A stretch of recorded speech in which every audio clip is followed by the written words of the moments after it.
odísť zo Slovenska. Rozmýšľal som nad tým a hlavný dôvod bol získať viac skúseností zahraničných, lebo je to lepšie podľa mňa. Naučiť sa hlavne jazyk, osamostatniť sa.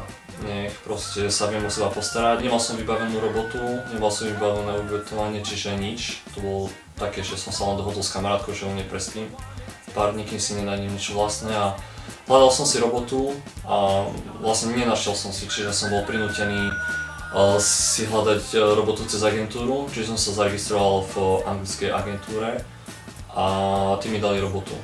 No a pracoval som ako umývač riadov prvých 7 mesiacov a potom som si našiel niečo iné ako kuchár v reštaurácii a tam som vlastne už rok a pol. Slovensko mi chýba, je mi smutno za ním, hlavne, že nie som vlastne s mojou rodinou, keďže som odcestovaný preč. A moji kamaráti, vlastne príroda tiež a taký kľud, lebo tam, kde žijem, je to proste veľmi rušné a hlavne mi chýba strašne smiech.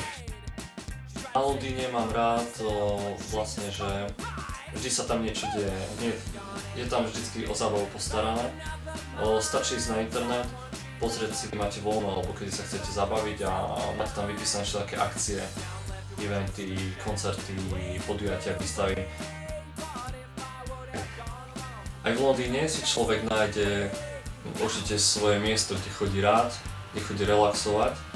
A ja som si našiel, je to Tower Bridge a okolie. Je tam ticho, pokoj. Rád sa pozerám na Temžu, lebo ma voda vlastne všeobecne ukludňuje. Pripomína mi to trochu domov.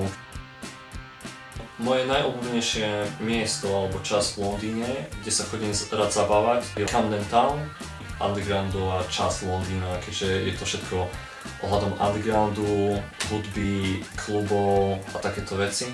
Vlastne je hudobne založené. Chodím vám tam do pubov, zabaviť sa, na koncerty s kamarátmi, chcem tam poprechádzať, ale aj nakupovať do Camden Marketu. Na Slovensko sa vrátiť ešte nechystá, myslím tým natrvalo. Nemám tu potrebu. Anglicko beriem ako zástavku do mojej vysnívanej Ameriky.